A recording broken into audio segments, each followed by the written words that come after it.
안녕하십니까. 네, 에이픽스 학원 원장 김민중입니다. 네, 반갑습니다. 네, 지금부터 이제 예비 고3, 이제 오늘 진짜 지금 3학년들이 오늘 수능을 보고 있죠, 지금 이제 얼마나 떨리겠어요. 지금 이제 국어 보고 있을 것 같은데. 네, 그래서 이제 우리 학생들은 딱 정확하게 1년 뒤에, 이런 느낌을 받을 것 같아요. 그래서 1년 뒤에 이제 이렇게 되는데, 예비고3 학습 전략 설명인데요. 입시에 관해서는 저희 전공보다는 뭐 대형 학원에서 어머니들이 많이 들으실 거예요.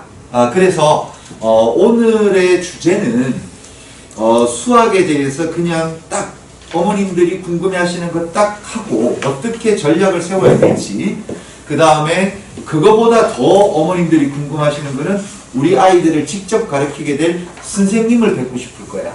그래서 직접 가르치는, 저는 간략하게 전체적인 그림만 그려드리고 나머지는 선생님들하고 이렇게 얘기할 시간 많이 드리도록 할게요. 그래서 3학년 전략 설명인데요. 설명의 목차는 일단 수능 수학 어떻게 보게 될지 정확하게 1년 뒤에, 그 다음에 수능 선택 과목별로 학습을 어떻게 해야 되는지 그냥 간략하게 하고요. 그 다음에 고3에 혹시 여기서 이제 우리가 입시의 전략 카드는 뭐 반반이라고 보시면 되죠. 수시 반 버릴 수는 없잖아요. 어차피 확률 게임이니까. 그래서 수시 반에는 내신이 어느 정도 되는 아이들은 학생부 종합 전형을 할 거고, 그 다음에 내신이 좀 들쭉날쭉 불안한 학생들은 논술 전형을 할 거예요. 그래서 그런 수시 전략과 그 다음에 나머지는 정시죠. 두 개의 트랙을 가지고 지금 어머님들이 가실 거란 말이죠. 그렇게 하기 위해서 이제 내신이 어떤 건지 간략하게 살펴보는 시간을 갖도록 할게요. 그래서 일단 수능 수학은요, 이렇게 보시면 돼요.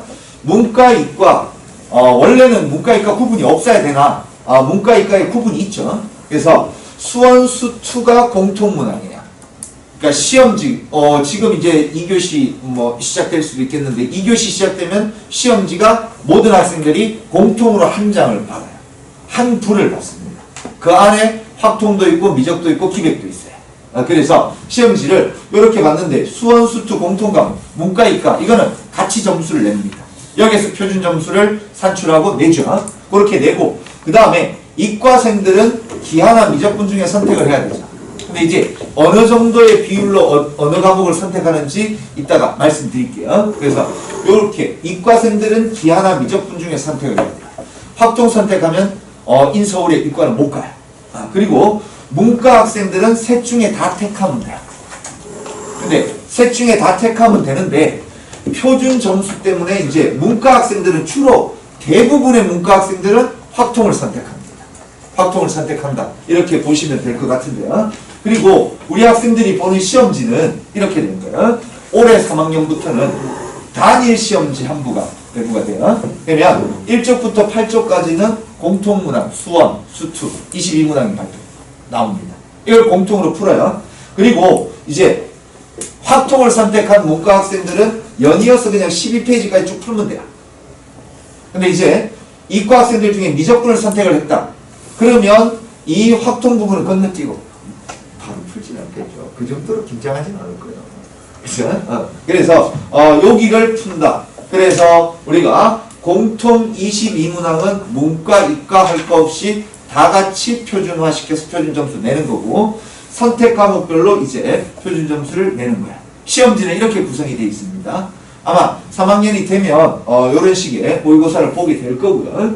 자, 그 다음에 이제 요거를 잘 보셔야 돼요. 어머님들이 이제 궁금해하시는 부분이, 자, 응시자 현황이에요. 응시자 현황인데 6월, 9월이에요. 이제 6월, 9월이 그냥 가장 대표적인 시험이니까 올해 시험이에요. 6월에는 물론 확통을 선택한 아이들이 55%, 미적을 선택한 아이들이 37%, 기하를 선택한 아이들은 7.5%예요. 그러니까 기하는 거의 선택을 이과에서 잘 안 하는 과목이라고 생각하시면 돼요. 그래서 그렇게 되는데 9월로 넘어가면 참 특이한 현상이 발생돼요. 9월로 가버리면 보십시오. 여기에서 1만 8천인데 여기서 한 만 명, 8천 명 가까이가 줄죠. 확통을 선택한 아이들. 확통을 선택한 아이들이 줄고요. 미적을 선택한 아이들이 그만큼 늘어요. 늘어요. 그러면 여기에서 일부 이쪽으로 온다는 얘기죠. 그죠? 여기에서 확통을 선택한 아이들이 미적을 선택하는 쪽으로 일부 온다는 얘기야. 그거는 무엇 때문에? 표준 점수. 표준 점수 때문인데, 이렇게 돼요. 자, 9월 평가원 기준으로. 이거는 그 평가원에서 발표는 하지 않아요. 그러니까 역추적하는 거예요. 그래서 이제 통계치를 내는데, 잘 보시면요. 9월 평가원 점수가 이렇게 돼요. 100점을 맞았어요. 확통을 선택해서 다 맞았어요. 미적을 선택해서 다 맞았어요. 우리 학생들 앞으로 그렇게 될 거예요. 다 맞거나 아니면 하나 틀리거나. 그래서 기하를 선택했는데 다 맞았어요.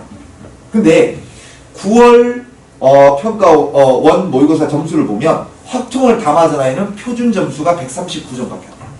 표준 점수는 수원, 수투 공통 과목 있죠. 22문항을 표준 점수로 같이 내요.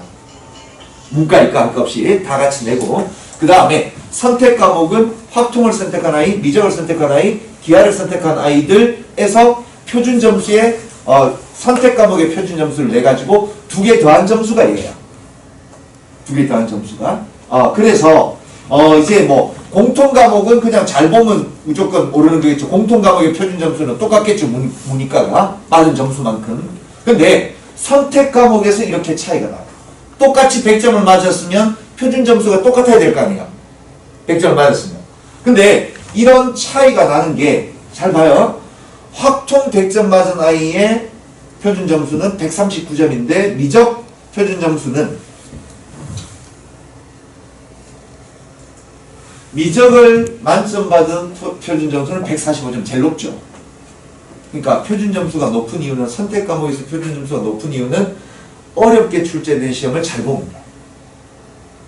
그러니까 확통은 좀 쉽게 수월하게 100점이 좀 수월하게 시험을 낸다 이런 얘기죠. 그래서 이걸 보십시오. 확통에 다 맞은 아이와 미적에서 2개 틀린 아이, 미적을 선택해서 2개 틀린 아이가 표준 점수가 같아요. 기하에서 하나 틀린 아이. 이게 이 표에 그냥 여기 보시라는 거예요.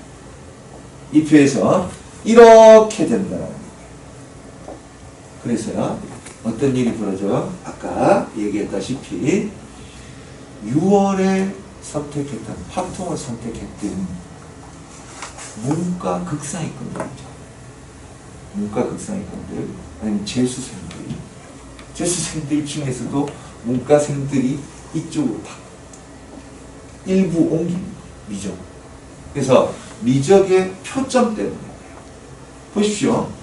똑같이 100점 맞았어요. 안 틀렸어요. 이건 근데 다 맞는다는 전제하야. 그죠? 내가 확통을 선택해서 다 맞는 그냥 이렇게 평범한, 이거는 뭐 평범한 학생인데 이거를 확통 선택해서 다 맞았다고 해서 미적 선택해서 다 맞을 확률은 매우 낮아요. 알겠죠? 그래서 다 같이 만점을 받았을 때는 그런 결과다라는 겁니다. 그래서 그런 식으로 되는데 이 현상은요, 올해는 처음이잖아요. 내년에는 더 심각해질 수가 있어요.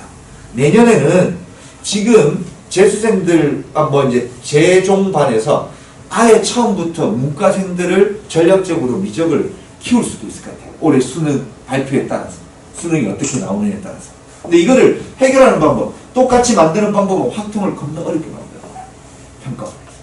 그래서 그렇게 하면 모든 게 해결이 돼요. 근데 이제 그게 딜레마죠. 그럼 이제 문과애들이 확통 포기할 수 있어요.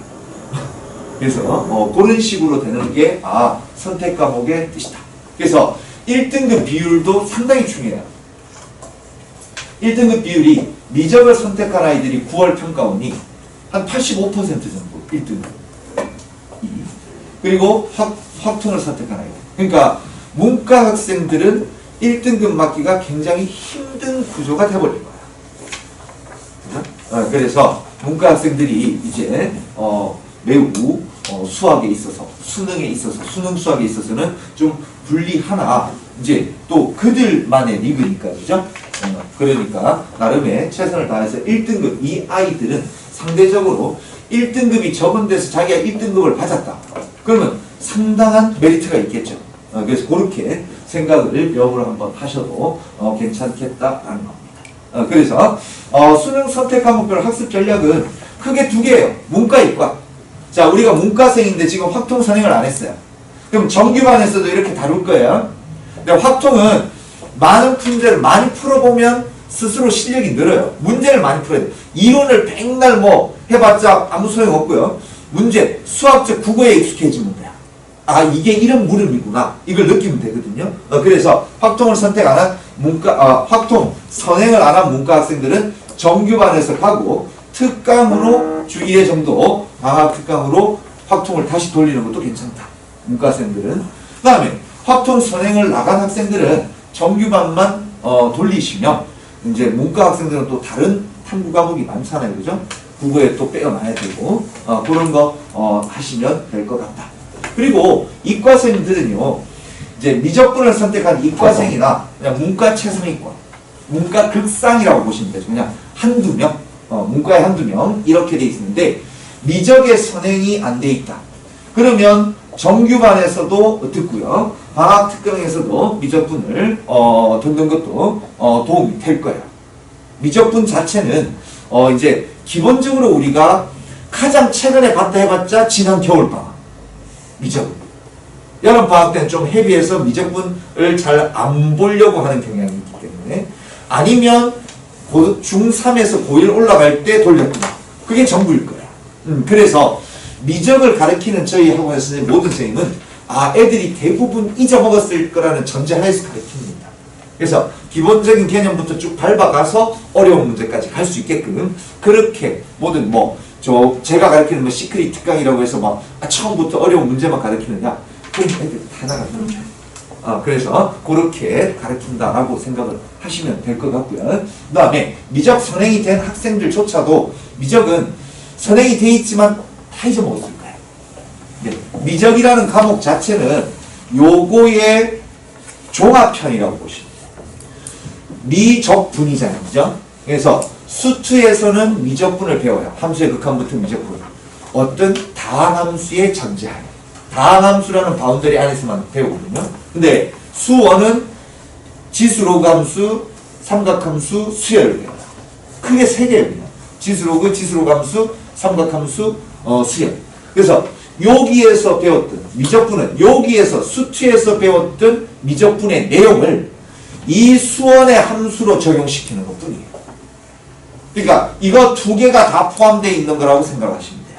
그래서 외워야 될 공식들도 많고 이해해야 될 내용들도 여기에서는 다 이해될 내용이니까 공식들이 많아요. 그래서 자주 볼수록 유리하다. 이렇게 보시면 될 것 같습니다. 그래서 이렇게 전략을 짜고 하시면 되고요. 기하를 선택하는 어머님은 없으시죠? 대세를 있어요? 없으시죠? 대세를 따르시는 게 좋아요.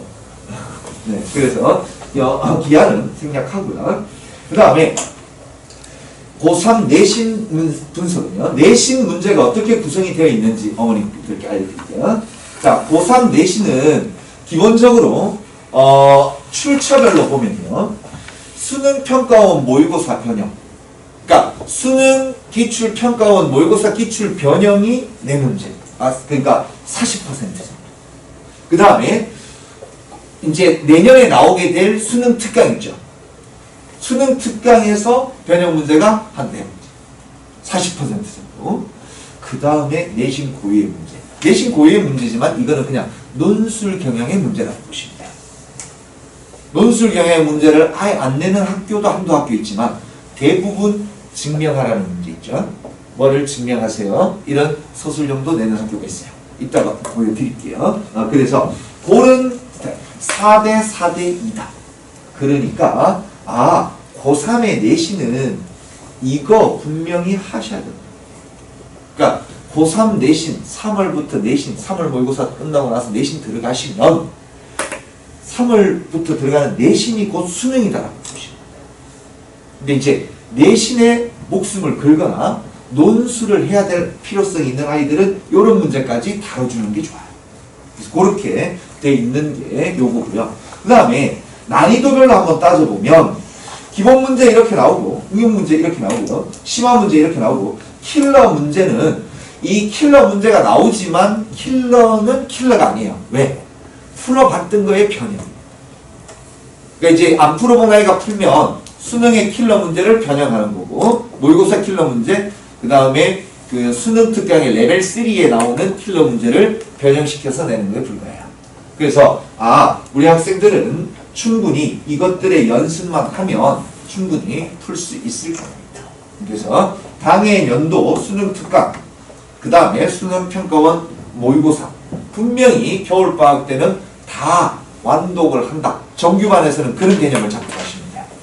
수원 수투 기출 완전히 알고 그 다음에 미적분의 기출 정도는 한번 훑는다. 이렇게 생각을 하시고 그러면 아마 2월 말까지 빠듯한 시간이 소요될 거예요.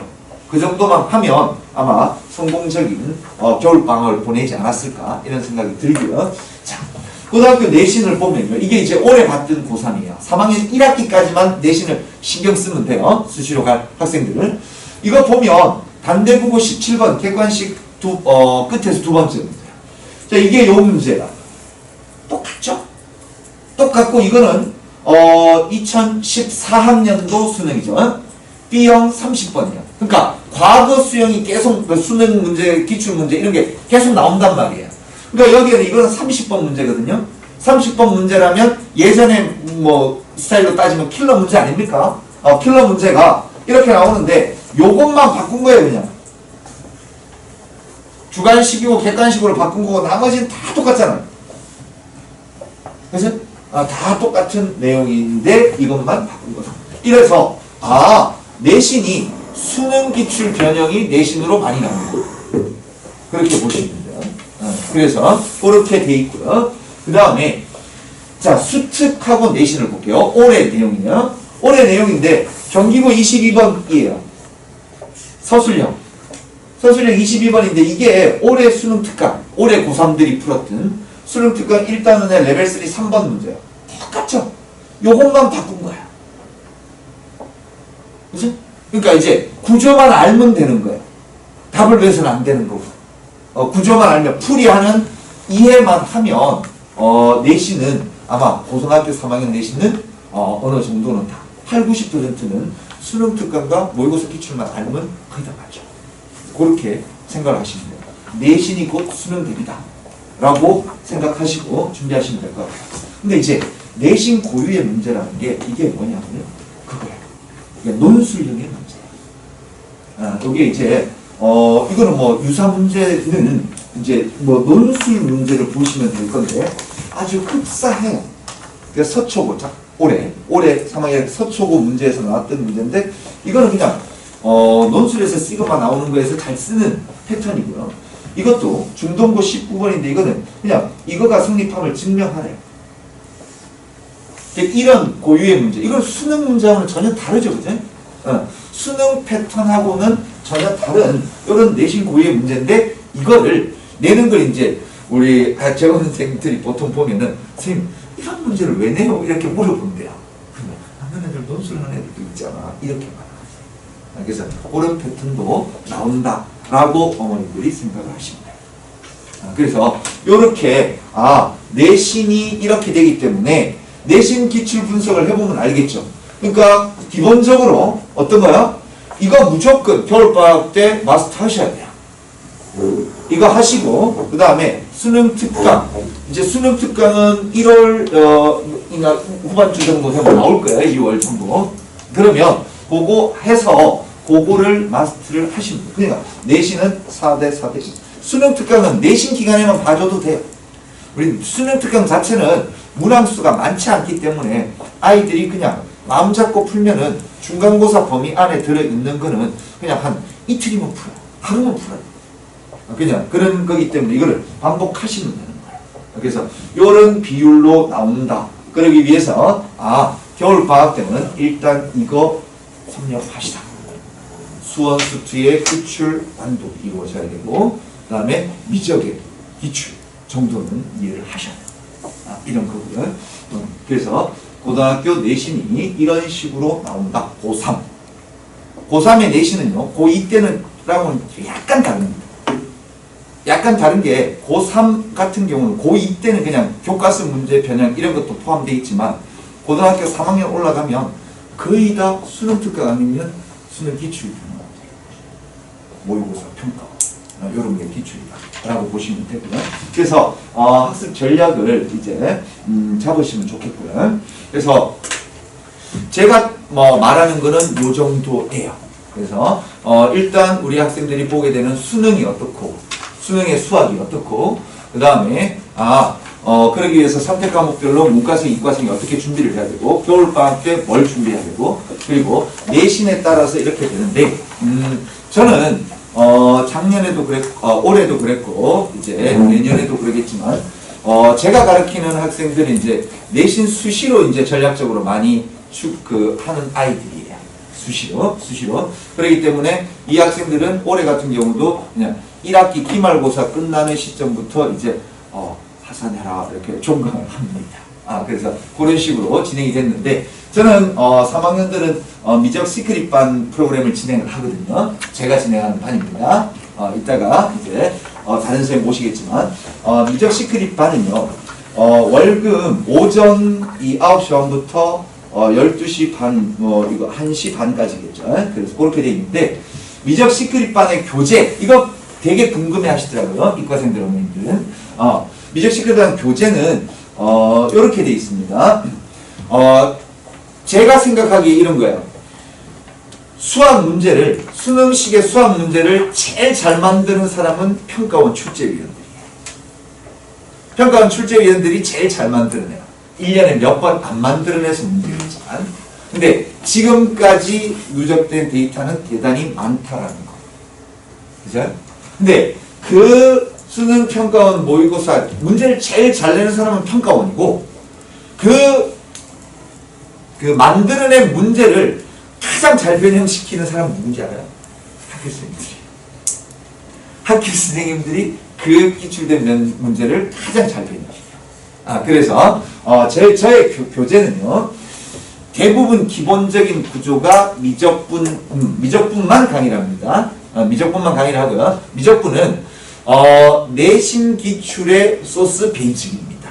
근데 그거는 어떻게 보시면 되느냐 이렇게 보시면 돼요. 수능 모의고사 평가원 기출 변형 문제. 자 여기에서 고3은 정규반에서는 아마 기출 문제 있죠. 원본이라고 생각하시면 돼요. 평가원 모의고사 기출문제, 수능 기출문제만 겨울방학 때 정규반에서 맞춰도 성공이에요. 그래서 기출문제만 본다라고 생각을 하시면 그거에 변형 문제, 나는 연습을 조금 더 해야만 될 것 같은데 변형 문제를 좀 살짝 변형한 비슷한 패턴이지만 변형한 문제를 풀고 싶다.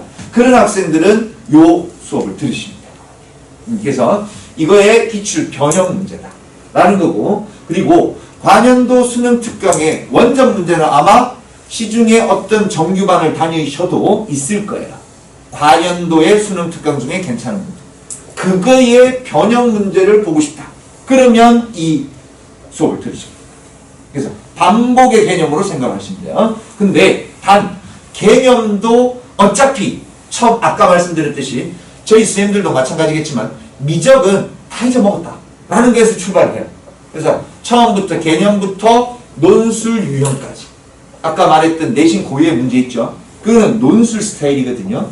그래서 내가 내신의 기복이 심해서 논술도 수시로 한번 봐야 된다 라는 거까지의 기초 논술의 파이널은 아니죠. 논술의 기초를 다진다 라는 개념을 생각하시고 이 수업을 들으시면 돼요. 그래서 그렇게 되는데 이 수업은 월금 시간표 보시면 돼요. 월금에 9시 반부터 1시 반까지고요. 1시간 앞에 1시간은 그냥 이전에는 좀 숙제 질문을 받아요. 정규반이랑 똑같은 프로그램을 생각하시면 돼요. 그리고 한 2시간 내지는 2시간 반 이 정도는 진도를 나가죠. 그 다음 챕터의 설명 유형 풀이 이런 게 나가고요. 그 다음에 12시 반부터는 이제 테스트 오답 똑같이 진행합니다. 항상 저는 지론이 테스트만큼 큰 스승은 없어요. 자기가 스스로 어디가 모자라지 이런 거 이렇게 테스트보다 관찰력이 뛰어나신 원생들은 이 길이를 보면 아시겠죠? 이제 언제 끝날지는 몰라요. 저도 모릅니다. 아이들이 숙제를 어떻게 해왔고 어떻게 테스트를 마치냐에 따라서 이 길이라고 보시면 돼요. 플러스 알파. 그래서 여기에서 이렇게 쭉 있다가 저랑 같이 놀다가 막 정규반에 들어갈 수도 있어요.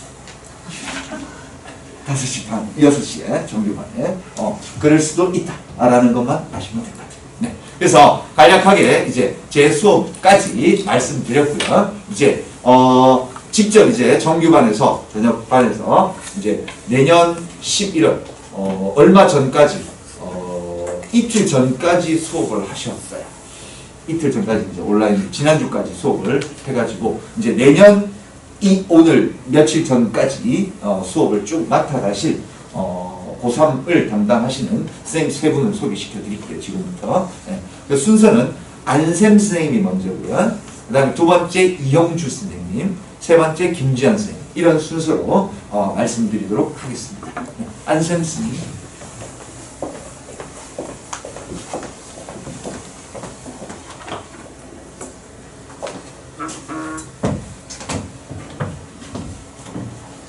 안녕하세요. 안샘이라고 합니다. 일단 항상 이거부터 시작을 해야 될 것 같은데 진짜 이름이 이렇습니다. 성이 안씨라는 뜻이 아니고요. 한글로 아버님께서 그냥 예쁜 이름을 지어주겠다고 지어주셨는데 직업이 되어버린 안샘이라고 합니다. 가끔 학부모님들이 항의 전화하시는 분들도 있더라고요. 왜 너희 선생님은 이름은 안 가르쳐주냐 라고 하시는 분들도 가끔 계신데 이게 분명이니까 착오를 좀 없으셨으면 좋겠고요. 일단 그냥 올해 저희가 가르쳤던 반 일단 모의고사 결과를 좀 보여드리려고 하거든요. 일단 제가 원장님 반 밑에 반하고 그 밑에 반 두 반을 가르쳤거든요. 네, 제가 일단 원장님 반을 가르쳤던 건 아니고요. 근데 올해 저희 아이들이 성적이 좀 잘 나온 편이라서 네, 일단 이 정도라고 보시면 될 것 같아요. 자, 그럼 일단 제가 시작해야 될 주제는 이런 것 같은데요. 내신하고 모의고사가 뭐가 다를까요? 내신하고 모의고사 분명히 굉장히 큰 차이점이 있거든요. 이게 뭐가 다를까요? 일단 내신은 20문제 정도를 50분에 봅니다. 그래서 아이들이 시험 끝나고 나면 시간이 너무 모자랐기 때문에 시험 시간에 새로운 문제를 푼다는 느낌보다는 그냥 배운 걸 그냥 확인하고 오죠. 사실 내신 때 자기가 모르는 거를 손댔다 그럼 망한 거랑 똑같다는 얘기랑 똑같거든요. 아는 것만 풀어도 시간이 굉장히 빠듯하기 때문에 저런 식으로 시험을 보고 옵니다. 근데 모의고사는 어떻게 되어 있냐면요. 수학은 100분 동안 30문제. 시간은 2배인데요. 그리고 문제 수는 10문제 딱 늘었죠. 그리고 아이들에겐 1번, 2번, 3번, 4번이라는 문제가 있는데 제가 재작년에 고3 애들한테 항의를 받았는데 뭐라고 했냐면 제가 학원 모의고사를 냈는데 선생님 반칙 아니에요? 라고 하더라고요. 뭐가 반칙이야? 라고 했는데 1번, 2번, 3번, 4번에 왜 손을 대게 하냐. 암산으로 풀어야 돼요. 그 정도로 모의고사 같은 경우는 굉장히 쉬운 문제가 있음에도 불구하고 문제가 저 정도가 배치되거든요. 그래서 생각보다 시간적 여유가 굉장히 많습니다. 대신에 차이점이 있다면요. 당연히 모의고사니까요.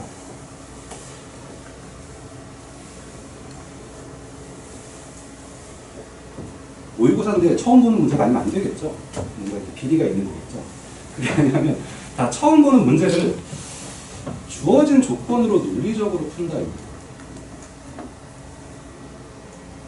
이것만 봐도 느낌이 좀 오시겠지만 모의고사는 성적이 생각보다 쉽게 올라가지 않습니다.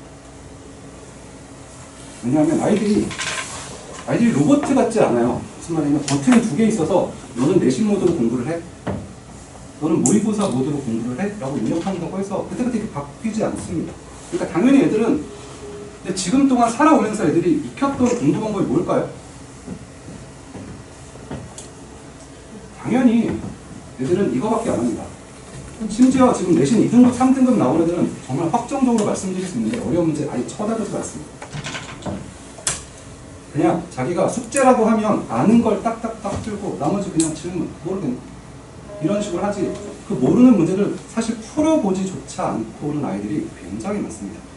그런 애들에게 1년의 시간이 더 주어져서 너희한테 모의고사를 보라라고 하면 걔네들 성적이 올라갈까요? 물론 2학년 때까지는 모의고사 성적이 괜찮게 나올 확률이 굉장히 높습니다. 왜냐하면 2학년 때까지는 흔히 말하는 미분적 풀이 시험 범위에 들어가지 않아요.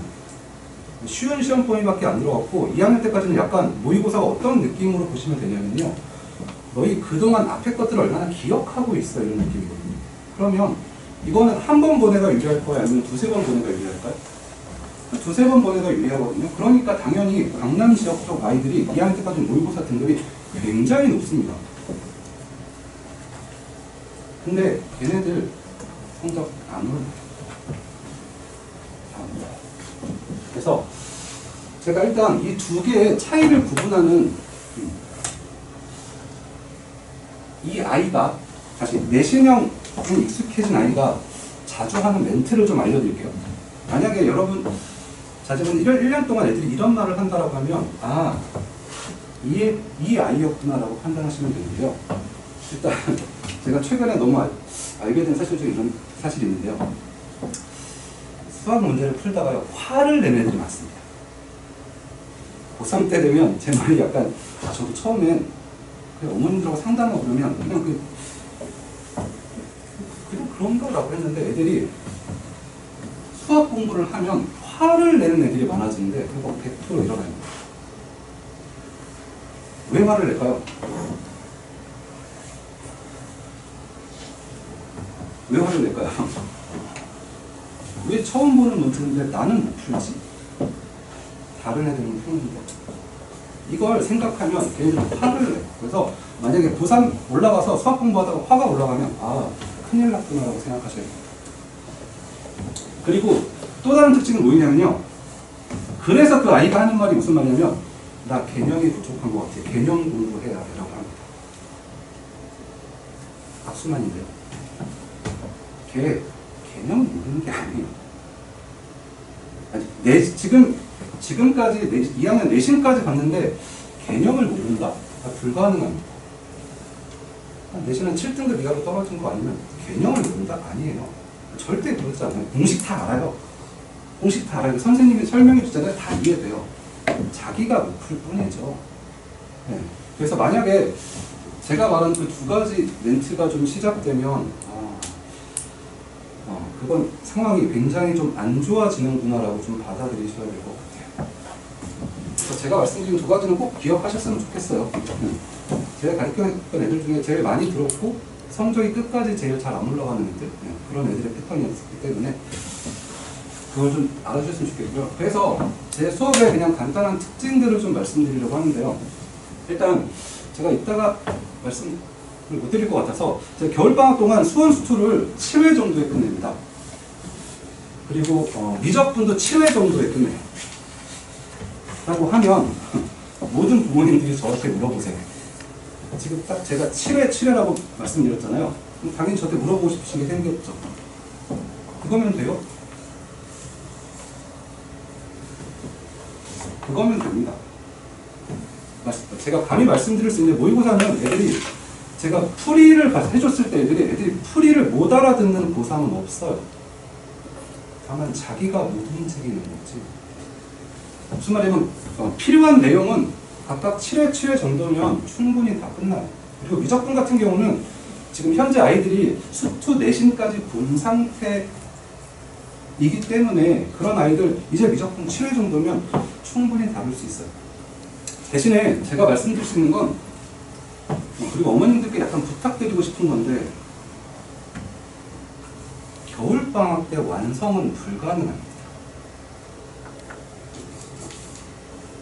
근데 부모님들은 학생들 다 그런데 자기가 겨울방학 때 진짜 열심히 해서 그걸 완성시키려고 하는데요. 사실 겨울방학 때 완성이 되는 애가 없냐라고 하면 완성되는 애도 있죠. 그 애들은 어머님들이 잘 듣는 그런 아이들이에요. 그 상상 속에 존재하는 그런 아이들 있잖아요. 네. 네. 그런 아이들 같은 경우는 딱 그것만 들어도 딱 완성이 되는데 대부분의 아이들은 그렇지 않아요. 왜냐하면 쉽게 생각해 보시면 알겠지만 2년치 내신 시험 범위예요. 그걸 한꺼번에 시험 범위로 보는 시험인데 아이들이 사실 그 범위 내에 있는 것들을 좀 익숙하게 사용하는 데까지가 겨울방학의 목표라고 보시는 게 훨씬 더 좋습니다. 그렇게 생각하시는 게 좋지, 아니야 내 아들 딸은 3월 달에 완성시킬 건데 라고 하시면 저는 그 아들 따님들이 그렇게 능력이 있었으면 좋겠긴 하겠지만 아마 그러면 거의 대부분 실패한다라고 보시는 게 더 맞거든요. 그래서 제가 하는 역할들은 이거라고 볼 수 있을 것 같은데요. 그래서 저는 애들한테 알려야 될 걸 최소화해줍니다. 그래서 제가 수업 시간에 많이 쓰는 문장이 있는데 이건 내신이야, 이건 교육청 모의고사야, 여긴 수능평가원이야, 이런 말들을 해줍니다. 무슨 말이냐면 그런 것들을 시험에서 물어보는 곳이 다 정해져 있어요. 무슨 말이냐면 아까 전에 말씀드렸던 것처럼 모의고사도 평가원이 내는 것과 교육청이 내는 것이 물어보는 게 좀 다릅니다. 평가원은 그것만 물어보는 사람들이기 때문에 진짜 교과 과정에 입각해서 질문하는데 교육청은 그냥 물어보고 싶은 거 물어봐요. 약간 제가 느끼기엔 어떤 느낌인 거냐면 학교 선생님들이 다 교육청에 가 있구나 이런 느낌? 그래서 그냥 내가 내신 때 이런 거 물어보면 애들 풀던데? 약간 그런 느낌으로 물어보기 때문에 대신에 저는 확실하게 선을 좀 그어줍니다. 이거 뭐라고 돼? 안 나와. 이건 대신에 무조건 해야 돼? 라고 하는 부분들이 있어요. 그래서 대신에 학생들이 알아야 될 걸 좀 최소화시켜줍니다. 왜냐하면 넓은 시험 범위를 적응해야 되는데 알아야 될 게 많다? 익숙해지기 굉장히 불편해진다. 그리고 제가 항상 아이들한테 시작하는 부분이 이건데요. 제가 고3 수업 시간에 첫날 아이들한테 이런 말을 하는데 아이들이 잘 못 믿는 말이 하나 있어요. 너희는 결국 나랑 똑같이 풀게 될 거야 라고 합니다. 무슨 말이냐면 너희가 풀이 과정 자체가 나랑 똑같아질 거야 라고 하면 처음에 애들이 그런 말을 합니다. 저 선생님 그냥 그런 말 선생들이 그냥 하는 그냥 그런 말이겠지 라고 합니다. 근데 한 6월달 좀 지나가면 애들이 그 말이 무슨 말인지 알겠어요 라고 하더라고요. 왜냐면 저 사람이 겨울방학 때 알려준 거 이상으로 지식을 더 알려주지 않아요. 제가 겨울방학 동안에 진도 나갔던 내용으로 더 추가된 걸 1도 덧붙이지 않습니다. 그걸로만 풀어. 근데 내가 그걸 왜 하냐면 문제에 이렇게 써있죠. 근데 이게 사실 내신 공부를 하면서 애들이 다 버려버렸던 행동 중에 하나거든요. 무슨 말이냐면 시간이 되게 짧아요. 애들 문제를 보라고 하면 어떤 식으로 문제를 보냐면요. 읽지 않아요. 그리고 아까 전에 그 기출문제 같은 거 보셨으면 알겠지만 딱 봐도 비슷해 보인다. 애들이 작동하는 건 문제를 읽지 않고요. 이거 내가 배웠던 뭔가랑 비슷한 애로 시작을 하지 문제를 읽지 않아요. 그래서 제가 겨울방학 동안 굉장히 강조하는 건 내가 이걸 할 건데 왜 하냐면 문제가 나한테 이런 걸 하래. 이거 굉장히 중요하거든요. 그러니까 애들이 어려운 문제를 결국 풀고 못 풀고는 그러니까 그 공부 잘하는 애들은 문제를 풀잖아요. 걔는 왜 풀까요? 라고 하면 걔는 그게 자연스러워서 하는 행동이거든요. 그래서 문제의 조건으로부터 시작하는 방법을 저는 계속 알려줄 거고요. 그리고 처음 보는 어려운 문제 접근법을 저는 가르쳐줍니다. 이게 생각보다 선생님들이 못 가르쳐주는 부분 중에 하나예요. 왜냐하면 여러분들도 다 그러셨을 건데 학교 선생님들이 혹시 문제 풀거나 옛날에 풀 때 처음부터 끝까지 쫙 풀었나요? 아니면 그 선생님이 약간 멈춰있는 부분도 있었나요? 선생님들은 그냥 앞에서부터 처음부터 끝까지 쫙 풀어줘요. 학생들은 그렇게 풀지 않아요, 사실은. 학생들은 문제를 어떻게 푸냐면요. 처음에 조금 해보죠. 그 다음에 좀 해보면 그 다음에 조금 더 갈 수 있게 되는 거고 그 다음에 좀 해보면 조금 더 갈 수 있고 이렇게 분명히 그 어려운 문제 그 순간에서 그걸 풀어가는 게 있는데 그걸 시간적으로 굉장히 빠르게 가지 않아요. 근데 지금쯤 돼서 수학이 굉장히 무서워요라고 하는 아이들은 사실 뭐가 제일 무서운지 아세요? 수학이 지금 정말 무서워요라고 하는 특징인데 자기는 가만히 있는데 옆에 애가 쓰고 있어요. 이거 너무 무서워요. 그래서 제가 올해 제가 얘를 한번 찍을까라고 고민할 수도 있는데 저희 반에 이번 9월 평가에서 96점 받은 아이가 있는데요. 걔를 이렇게 모의고사 볼 때 제가 제일 잘하는 게 시험 볼 때 저는 애들 관찰하고 돌아다니거든요. 뭐 하나? 너무 예쁜 거예요. 하는 행동이. 그래서 한번 걔를 찍어둘까 잠깐 생각했는데 걔가 문제를 8분 동안 풀고 있었는데요. 8분 동안 뭐 하고 있었냐면요.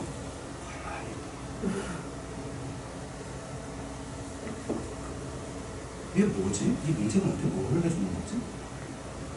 수학 잘하는 애들이 이미 다 알아요. 사실 그리고 그렇게 멈춰져 있는 시간이 생각보다 굉장히 길어요. 그래서 수학 잘하는 애들 문제 푼 거 보시면 알겠지만 안 쓰여 있어요. 왜냐하면 걔는 다 생각으로 처리하고 있는 거지 그걸 쓰려고 하지 않는 애들이거든요. 그리고 반대로 성적이 잘 안 올라가는 애들 특징 보면 정말 해설지처럼 예쁘게 줄 맞춰서 써 있어요. 걔는 뭐에 집중하는 걸까요? 걔는 절대 그러니까 남한테 보여지는 걸 굉장히 크게 생각하는 부분들이 많거든요. 그래서 저는 그 아이들한테 분명히 그런 부분이 있다고 말해줍니다. 애들 멈춰져 있어 분명히. 근데 그 멈춰져 있는 순간에 분명히 하는 행동이라는 거 있어. 그 행동을 통해서 정답으로 가는 길들을 찾아가는 건데 애들은 잘 못하는 애들은 의심스러운 게 옆에는 그냥 바로 풀잖아요. 그건 내신이니까 걔네들은 다 연습이 됐지. 그러니까 풀 수 있는 건 애들이 오해가 굉장히 커서 저 같은 경우는 계속 이것들을 사실 겨울방학 동안 정말 그리고 수능 끝날 때까지 거의 이것만 거의 강조해요. 그리고 제가 가르쳤던 애들 중에 아까 전에 보여드린 것처럼 3등급 애들도 있는데 3등급 애들도 제가 뭐 할지 알아요. 근데 3등급 나오는 애들 특징은 뭐냐면요. 제가 무슨 말을 할지 알지만 걔네들은 하지 않아요. 가끔 걔네들이 가끔 자기가 놀랄 때가 있어요. 왜냐면 내가 이럴 때 뭐 하라고 했지? 뭐 하라고 했어요? 내가 왜 이랬지? 그러니까 3등급 이하로 나오는 애들은 제가 이런 것들을 가리키면 가만히 있어요. 그리고 또 대신에 걔들이 안 간 마음은 이해돼요. 확실하지 않거든요. 근데 기본적으로 실패를 기반으로 실패 몇 번 해본 다음에 이게 아니니까 이게 되겠네? 이런 식으로 풀어가는 게 어려운 풀어가는 실제적인 구조인데 그것들을 모르는 경우가 많아서 저 같은 경우는 제가 애들한테 정말 강조하는 부분 중에 하나가 뭐냐면 나랑 똑같이 시작하자. 시작점이 나랑 똑같으면 결과는 그렇게 크게 벗어날 수 없거든요. 그래서 가끔 어떤 아이들은 저한테 되게 불편해하는 아이들도 있어요. 왜냐하면 저는 답을 잘 안 내줘요. 사실 관심이 없어요, 답에. 선생님이 이렇게 끝까지 정답까지 맞춰줄 수 있지 않아요. 저는 학생들이 문제를 어떻게 시작하라고까지는 알려줄 수 있는데 결국 그걸 이용해서 정답을 내는 건 그건 저는 다시 시험 볼 생각이 없거든요. 그건 학생들의 몫이지. 그래서 저 같은 경우는 시작점 그리고 시작하기 위해서 무슨 행동을 반드시 해야 된다. 그러면 아이들이 사실 잘 나와요. 그것들만 알고 대신에 제가 죽어라고 강조하는 게 있는데 제가 허용하지 않는 게 하나 있는데 제가 숙제를 안 해오면 정말 개지랄을 합니다. 저는 겨울방학 동안에 수학이 완성될 수 없다는 건 아는데 그 완성되는 건 꾸준한 연습을 통해서 완성되는 거지 중간에 한 번 쉬는 건 오늘도 아들, 딸님들 아시죠? 한 번 쉬지 않아요. 한 번 쉬면 걔는 계속 쉬어요. 그래서 저는 언제든 숙제를 한 번 안 해오면 진짜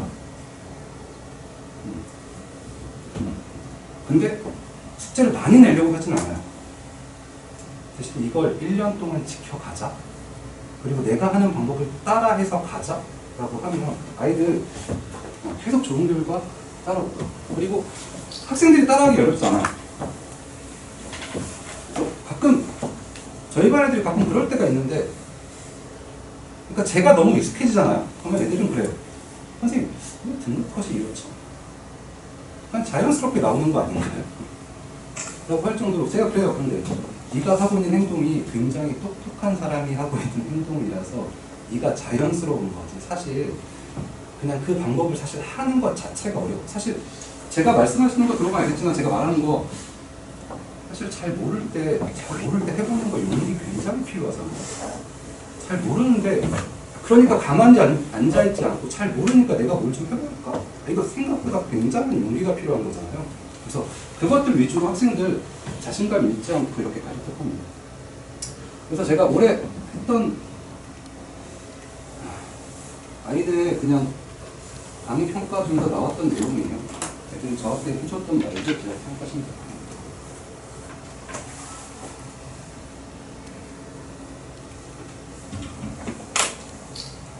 읽어보시면 거의 비슷하겠지만 저는 애들한테 사실 좀 어떻게 보면 저는 약간 폭군 같은 스타일인데 애들한테 다양성을 확인하지 않아요. 내가 시킨 대로 가. 일로 가. 그래서 선생님 그러니까 이렇게 하면 안 돼. 안 돼.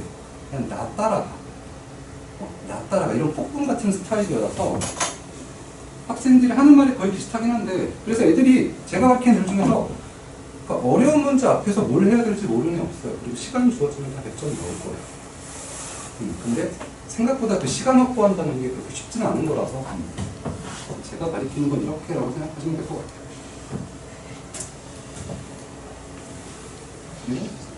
제가 진행하는 커리큘럼은 이렇게 될 겁니다. 그리고 이 중에서 제가 겨울방학 동안에 제일 신경 쓰는 부분 중에 하나인데 이렇게 생긴 부분이 있는데요. 저는 겨울방학 동안에 수원수투가 끝나고 나면 그게 보통 한 4주차 정도 될 거예요. 그때부터 일주일에 한 번씩 더 나오게 합니다. 왜냐면 제가 수원수투를 진행하고 나면 그다음부터 미적분을 진도를 나갈 건데 그런데 수원수투를 까먹으면 안 되죠. 그래서 일주일에 한 번씩 계속 나와서 누적 범위로 계속 테스트를 합니다. 그건 제가 진도 나가는 것과 완전 별개고 겨울방학 내내 그렇게 될 거예요. 그리고 이게 제가 생각하는 공부는 이런데요. 언제 한번 열심히 하는 게 아니고요. 꾸준히 하잖아요. 그리고 그 방법이 괜찮으면 성적 자기가 기대한 만큼 무조건 나와요. 그리고 제가 가르치면 애들한테 그런 아이들 되게 많거든요. 제가 제일 놀라울 때가 이럴 때요. 겨울방학 때문에 이렇게 가르치라고 하면 진짜 그런 애들 있거든요. 제가 아무리 해도 딱 거기까지밖에 안 움직이는 애들이 있어요. 근데 거기까지가 1등급을 나와요. 근데 이 문제부터는 진짜 어려운 걸 알아서 안 풀어요. 그런 애들이 있어요. 그러니까 애들 중에 1등급만 나오는데 그런 애들이 있거든요. 딱 거기에 맞춰서 공부하는데 정말 놀라운 건 뭐냐면요. 걔가 진짜 1등급이 나오잖아요. 그때 풀어요. 그 그지 같은 애들도 야 좀만 더 하면 안 돼. 그러니까 이런 거 선생님 먼저 가세요. 저는 됐어요. 근데 그런 애들도 자기가 실제로 그 성적이 나오기 시작하면 그런 애들 욕심이 내요. 그래서 저는 약간 애들한테 억지로 무언가를 하기보다는 그 타이밍에 그때 맞는 공부법을 좀 이렇게 좀 하려고 하거든요. 대신에 저는 진짜 아까 전에 말씀드린 것처럼 숙제 한 번이라도 안 해오면 생각보다 애들도 되게 잘하고요. 진짜 그것들을 되게 강조할 겁니다. 그리고 밑에 있는 건 뭐라고 보시면 되냐면요. 보시면 알겠지만 저기 밑에는 심화 문제의 비율이라고 생각하시면 될 것 같아요. 초반에 어려운 거 그렇게 많이 안 해요. 대신에 전범위를 고루고루 쓸 수 있게 되는 게 일단은 시작이다. 그러고 나면 저희 반들이 여름방학 지나가면서 했던 말이 왜 이렇게 어려워요? 이제 잘하잖아. 쉬운 거. 그러면 그때부터 난이도 올려도 충분하더라고요. 그래서 그러니까 저는 좀 약간 그렇게 생각하시면 될 것 같은데 좀 억지로 무언가 하는 걸 굉장히 안 좋아합니다. 대신에 학생들에게 그게 좀 자연스러워질 수 있도록 어느 타이밍에 필요한 말들이 그런 말들이 있거든요. 그리고 어머니들이 조금 알아두시면 좋을 것 같은데 고3 애들이 1년 기간으로 봤을 때 공부 제일 열심히 하는 기간이 언제일 것 같아요? 고3 애들이 공부를 제일 열심히 하는 모두가 인정하는 자기가 공부를 열심히 하는 기간이 있어요. 언제일 것 같아요? 정말 놀라운 일인데요. 1월이 끝이에요.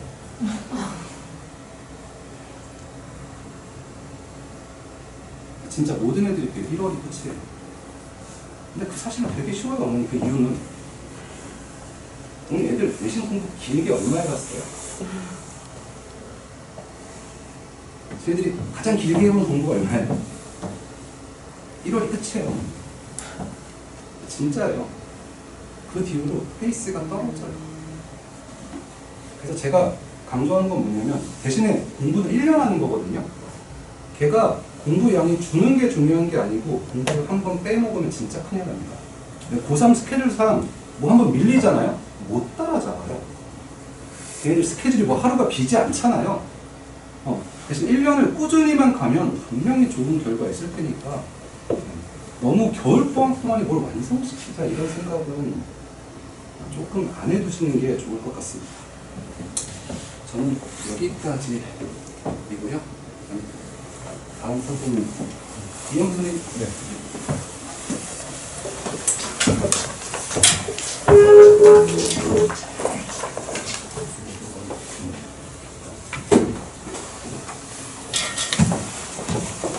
안녕하십니까.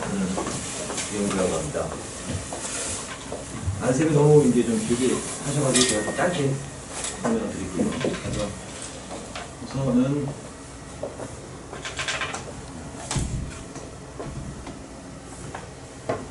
지금 고등학교 2학년 맡고 있는 반 학생들을 이제 제가 다 데리고 올라갑니다. 올라가서 3학년 훈련을 시키는데 이제 고3을 이제 가르치려고 이제 준비를 하다 보니까 예전에 가르쳤던 그 제가 학생들이 생각이 나더라고요. 생각이 나는데 두 학생 정도 케이스가 있는데 한 학생 어머니가 이제 2학년 때 그 학생 때문에 저하고 상담을 굉장히 많이 하셨어요.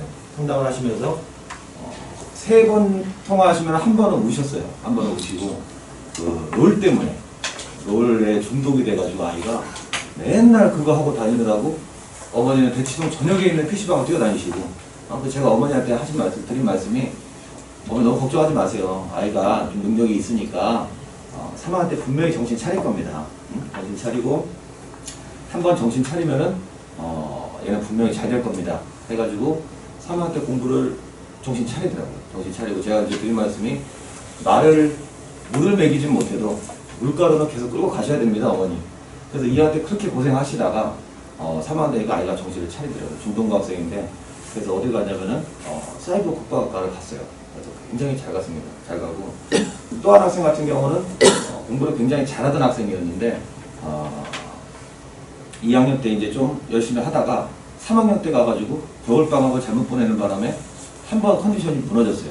무너지고 나서 계속 방황하다가 10월달 정도에 이제 저한테 한마디 딱 하더라고요. 뭐라고 그랬냐면 진짜 3월달부터 시작했어도 내가 연고대는 갈 수 있었는데 그렇게 얘기를 하더라고요. 그래서 제가 지금 애들한테 얘기를 해보면은 제일 중요한 시기가 겨울방학이에요. 겨울방학이고 또 한 가지 가능한 거는 뭐냐면 애들한테 야 너희 다 스카이 가야지. 수능만 잘 보면 땡이야. 그렇게 얘기를 하는데 아이들은 믿질 않아요. 믿질 않고 내가 어떻게 스카이를 가? 내가 어떻게 서울연대를 할 수 있겠어? 뭐 이런 식으로 생각을 한단 말이에요. 근데 정말 가능한 것은 수능은 아무것도 모르는 학생이 시작을 했을 때 6개월이면 다 완파할 수 있는 패키지예요. 패키지. 정말 열심히 한다면. 그러니까 아이들한테 제일 중요한 시기가 지금 겨울방학이고 지금 시점에서 정말 기본을 잘 다져놔야 된다. 그리고 또 한 가지 대치동 고등학교 3학년 학생들이 잘하는 실수 중에 하나가 겨울방학에 이 대치동에 뭐라고 그럴까 대치동의 함정에 빠져요. 그러니까 대치동에는 대치동만의 문제들이 넘치거든요. 엄청 많잖아요. 선생님들 와 만드시고 뭐 새로운 모임 문제들 나오고 경향에 맞춰서 나오고 근데 그 새로운 경향에 맞춰서 나오고 예상 문제들이 수능에 맞은 적이 거의 없어요. 거의 없어요. 정말 안 맞고 해답은 어디에 있냐? 기출에 있습니다. 기출에. 정말 기출 문제들이 자기가 몸에 와닿고 4점짜리들 그 어려운 문제들을 지나간 역사들을 그것들을 확실하게 익히지 않으면은 답이 없어요. 그러니까 제가 고3 때 처음에 공부했던 방법을 한번 되새겨 보니까 정말 저는 한 6, 7월 달까지 기출밖에 안 했던 것 같아요. 기출밖에. 근데 아이들이 기출을 접근하기가 뭐 이제 보면은 알아. 대충 선생님이 얘기를 해줬으니까. 근데 정작 그 문제들을 처음부터 끝까지 논리 정연하게 자기가 선생님들은 그렇게 푸시잖아요. 1단계, 2단계, 3단계, 4단계 푸시잖아요. 근데 아이들은 그렇게 안 풀거든요. 그냥 막 생각나는 대로 이제 막 풀어 제끼는 거죠. 그러니까 3점짜리 정도까지밖에 아이들의 문제가 제대로 이렇게 허용이 안 되는 거예요. 안 돼서 기출훈련은 정말 3학년 중반 그때까지는 정말 열심히 해야 된다. 열심히 해야 되고 이 문제들이 진화해서 이렇게까지 왔구나라는 것까지 깨달아야 그 다음에 대치동 문제들을 해야 됩니다. 대치동 문제를 해야 되고 그 대치동 문제들을 소화할 수 있는 학생들은 어떤 학생들이냐면 이게 나와서 하는 게 아니라 그 학생들은 기출 문제들을 보면은 이제 더 이상 볼 게 없어요. 답이 이제 떠오르기 때문에 보고 과정들이 쫙 떠오르기 때문에 그런 훈련을 아이들이 같이 해야 됩니다. 근데 패착은 그런 학생들이 공부하는 곳에 가서 나도 이 경향에 맞춰서 공부하려고 하고 요게 나온대 해가지고 공부하다 보니까 결국 끌려다니게 되는 거죠. 응? 들러리처럼 공부하다 보니까 3학년 때 이제 좀 점수가 안 나오는 결과가 나오게 된다. 그래서 수능 만점자는 지방에서도 많이 나오잖아요. 그렇죠? 대치동 교육을 받지 않더라도 지방에서 공부하더라도 교과서만 봤다라는 학생들의 말은 저는 그거라고 봐요. 기출문제를 10번이고 20번이고 돌려봤다라고 저는 생각을 해요. 그렇게 공부를 하다 보면 이제 7, 8월 달에 모의고사들이 쏟아집니다. 3학년 모의고사들이 쏟아지는데 저도 그랬어요. 서점 가서 이제 심심하면 모의고사 하나 사와가지고 풀어보는데 풀다가 내 입맛에 맞지 않으면 나는 접어버리는 거야. 그게 왜 맞다고 확신할 수가 있냐면 나는 내 몸에 기출이 장착이 됐으니까 평가원하고 교육청 모의고사 수능에 장착이 됐으니까 그 문제들을 걸을 수 있는 거예요. 이건 지저분하네. 평가원하고 수능의 경향에 맞지 않아. 그런 생각들이 아이들의 머릿속에 담겨져야 되는 게 고3의 제일 첫 번째입니다. 그래서 제가 이번 겨울방학 때 제일 이제 중점으로 두는 것은 기출 문제를 재편할 거예요. 아이들 머릿속에. 그러니까 내신적 사고를 지금까지 계속 공부를 해왔다면 아까 말씀드린 대로 기계적인 문제풀이가 계속 해왔다면 이제 수능적 마인드, 그리고 평가원 마인드로 이제 바꿔야 되는 시기가 이 겨울방학이 될 거예요. 그래서 그 책이 이제 수능 마스터라고 모든 기출 문제가 다 수록이 돼 있어요. 근데 이제 너무 경향에 맞지 않고 너무 고여있는 문제들은 다 뺐습니다. 뺐고 수원, 수투, 미적분이잖아요. 근데 수원, 수투에서 수능에서 요구하는 방식들이 있어요. 모든 걸 다 할 필요는 없어요. 다 할 필요는 없고 아이들이 지금 이제 수투로 공부하고 있지만 또 이제 물어보면 수원은 다 까먹었단 말이에요. 까먹었다기보다 머릿속에 뭔가 남아있지 않고 자신이 없단 말이에요. 자신이 없으니까 필수적으로 알아야 되는 유형들과 필수적으로 알아야 되는 수능적 스킬들이 책에 다 담겨져 있어요. 담겨져 있어서 오직 수평로 모의고사만 가지고 아이들 기출 훈련을 할 거다. 기출 훈련을 하고 그 다음에 저 같은 경우는 이제 화요일 날은 수원 수투가 나갈 거예요. 수원 수투는 약간 난이도가 있게 해서 아이들 좀 수원 수투가 어렵죠. 지금 이제 킬러 문제로 나오니까 그래서 그 부분에 대해서 제가 이제 훈련시키는 시간이 화요일이 될 거다. 근데 미적분 아이들이 상당히 걱정하더라고요. 걱정하는데 제가 지금 아이들 교육시키는 반에서는 수투를 굉장히 강하게 쳤습니다. 근데 미적분은 수투에서 공식만도 얹은 거라고 생각하면 돼요.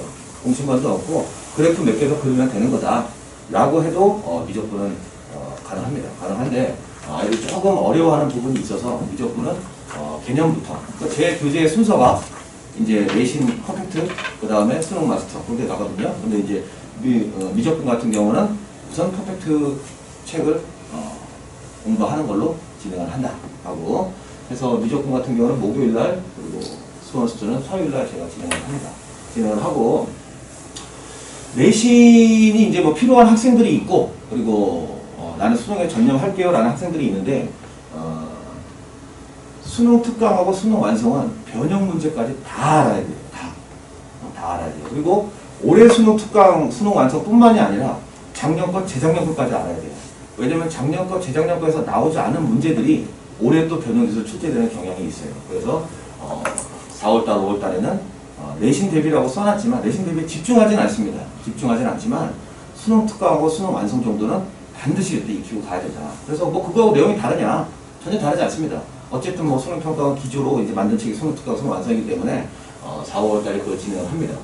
그리고 제가 이제 7월달, 8월달에는 전범위 문제풀이 이렇게 해놨잖아요. 근데 아이들이 이제 수학 공부를 할 때 굉장히 어떻게 공부를 하냐면 선형으로 공부를 해요. 선형으로. 그러니까 지수로고 배우고 지수로고 하면서 배우고 쭉 가는데 이 뒷부분에 가면 또 이제 앞에 내용이 또 소멸이 되고 수투 가면 또 수원이 또 소멸이 되고 이렇게 진행이 된단 말이에요. 그래서 전범위 문제풀이라는 거는 지금까지 이제 풀었던 문제들 수능 특강, 수능 완성, 수평호 그 다음에 이때쯤이면 이제 많은 문제들이 이 경향에 맞게 문제들이 나올 거예요. 그러면은 그 문제들 재편해서 유형 파괴로 전범위로 이제 아이들한테 과제가 나가게 될 겁니다. 그러면은 아이들의 머리가 어떻게 되냐면 둥그렇게 말해요.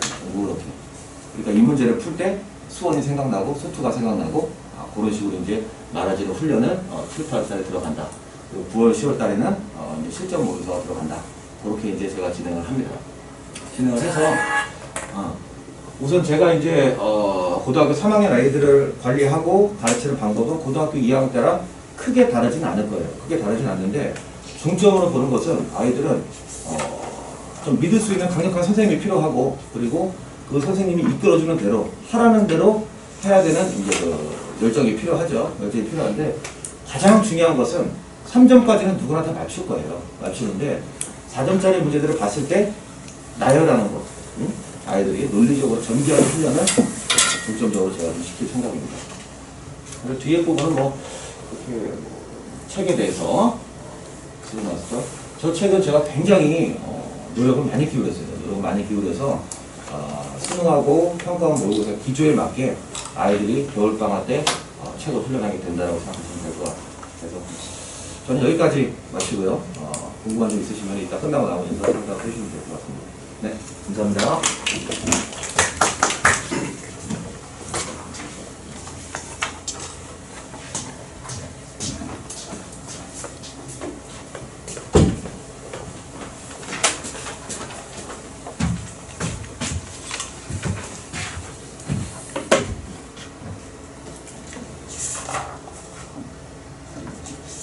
네, 안녕하세요. 강사 김재환입니다. 우선 저는 이과반이랑 문과반 이렇게 하나씩 맡게 됐는데요. 이과반 커리큘럼은 일단 이렇게 됩니다. 그래서 방학, 겨울방학이죠. 쉽게 얘기하면 이 겨울방학 때, 이과반은 이제 수원수투는 기출 필수요. 그러니까 기본적으로 잡을 수 있는 우리가 꼭 맞춰야 되는 것들에 대한 연습을 좀 시키고요. 그 다음에 저희 반 같은 경우는 사실 이제 앞쪽에서 계셨던 선생님들 반보다는 조금 이제 아랫반이긴 하지만 미적분 개념 정리를 좀 꼼꼼하게 들어갑니다. 그래서 이때 방학 때 미적분 기본 개념 정리를 정말로 어떻게 보면 이제 워낙 이제 선행이 빠른 지역이고 그러다 보니까 이제 애들이 뭐 막 기출을 빨리 풀어야 돼 이런 조바심을 가질 수 있는데 저 같은 경우는 사실 그거보다 오히려 개념에 더 집중을 해가지고 겨울방학 때 정확하게 개념을 잡고 넘어가는 게 매우 중요하다고 생각을 합니다. 이게 수학은 개념 공부이기 때문에 어떻게 보면 문제를 많이 푸는 거 중요합니다. 근데 이때 정확한 기본 개념과 함께 정리를 정확하게 하고 테스트도 이제 수원수투 미적분 이제 섞어서 진행을 하게 됩니다. 그러고 나면은 이제 아까 마찬가지로 이제 중간고사 대비랑 기말고사 대비가 이렇게 있는데요.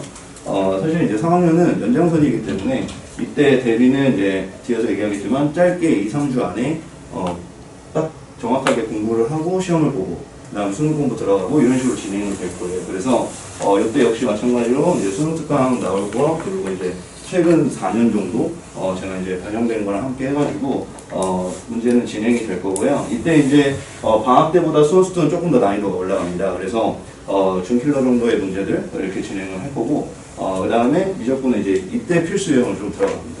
그래서 이제 기말까지 대비는 이제 쭉 진행은 똑같이 이제 진행은 되고요. 여름방학 때 이제 다시 한번 수원수투 미적분에 대한 총 정리를 들어갑니다.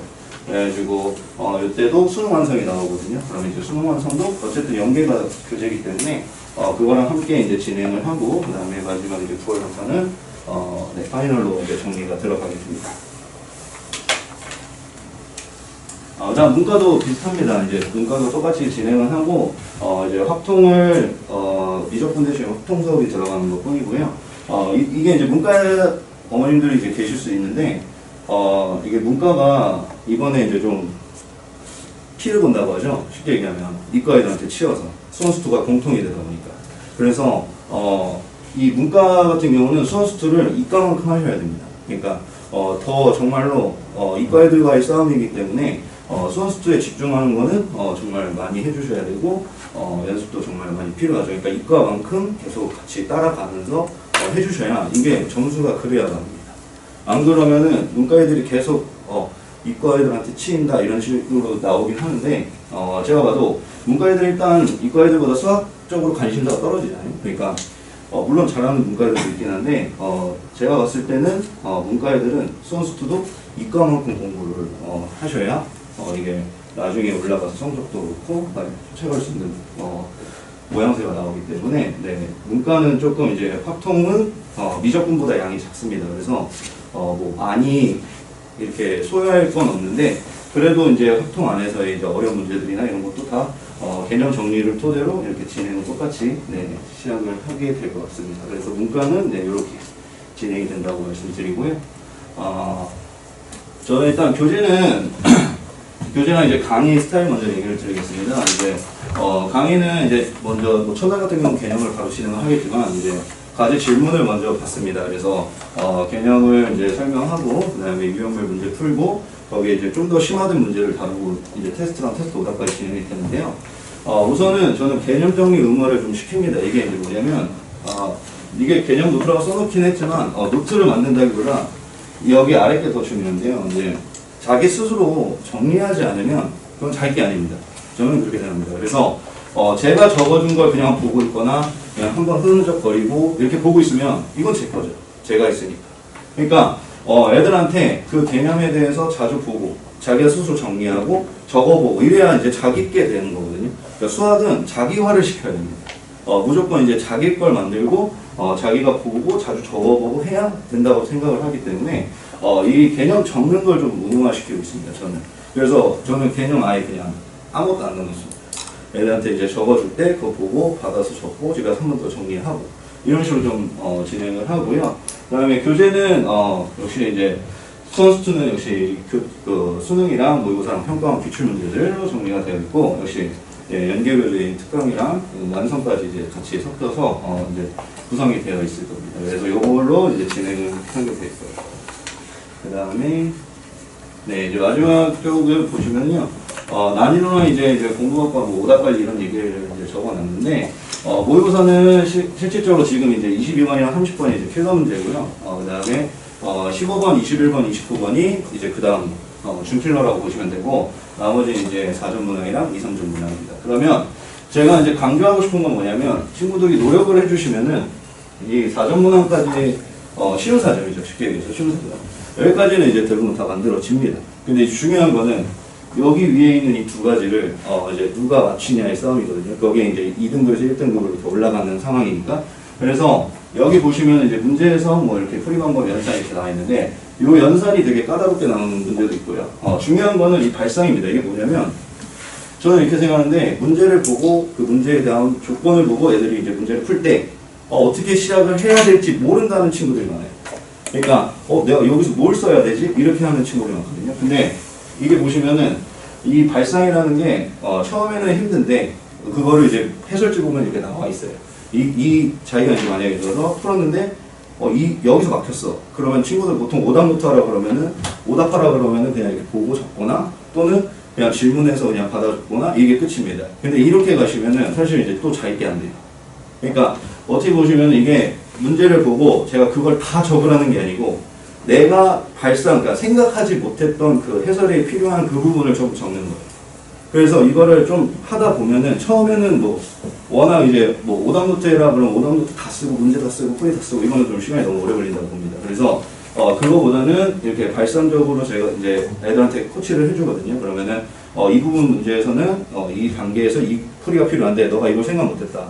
그러니까 요거 한번 다시 적어보고 이거 정리해서 자기 걸 이제 스스로 만들어 나가는 연습이 좀 필요하다고 봅니다. 그래서 쉽게 보면 이제 이 5문제가 다 4점이기 때문에 80점이 됩니다. 이게 빼고 다 맞추면 80점이에요. 근데 이제 80점, 82점, 78점 요 사이가 2등급 선이거든요. 그러니까 어떻게 보면은 여기까지는 노력으로 이제 만들어지는 거니까 요 이후로는 제가 이제 더 코치해서 좀 더 이제 진도 더 올라갈 수 있도록 지도를 하려고 합니다. 그리고 마찬가지로 이제 오답들도 마찬가지고요. 오답은 다 이제 개별적으로 다 진행이 되고 있습니다.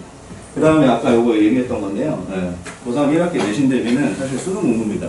그래서 애들한테 이제 자기는 내신 버렸어. 그러니까 자기는 내신 공부 안 해. 그냥 정시 공부해. 이거보다는 이 내신 대비 할 때 이때 어차피 1학기에 미적분 다 볼 거고 학급 다 볼 거거든요. 그러니까 그때 집중해서 그 부분 정확하게 케어하면서 넘어가는 게 좋다고 저는 생각을 합니다. 그래서 짧게 학교별 프린트나 도교재 그러면 제가 유사문제 정리해서 이제 나눠주고요. 그 다음에 기출문제들 다 정리해서 풀 거니까 이때 이제 짧게 집중해서 내신 대비 하시면 좋을 것 같습니다. 네, 여기까지입니다. 감사합니다.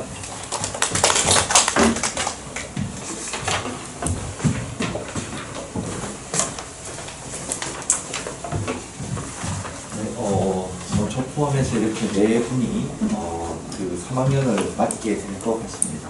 그래서 그렇게 있으니까 이제 어머님들이 이제 궁금하신 게 각 선생님마다 가서 궁금하신 것도 있을 것이고, 여기 이제 재원생 어머니들은 지금 맡고 계신 선생님한테 우리 아이의 상태에 대해서 상담을 받고 싶은 경우도 있을 거예요. 그래서 이걸로써 설명회는 저희가 마치도록 하고요. 데스크에 나가면 선생님들이 아마 교실에서 기다리고 계실 거고요.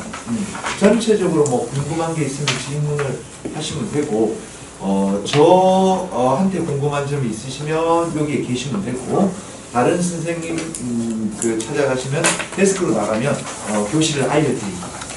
네. 이것으로 설명을 마치도록 하겠습니다. 감사합니다.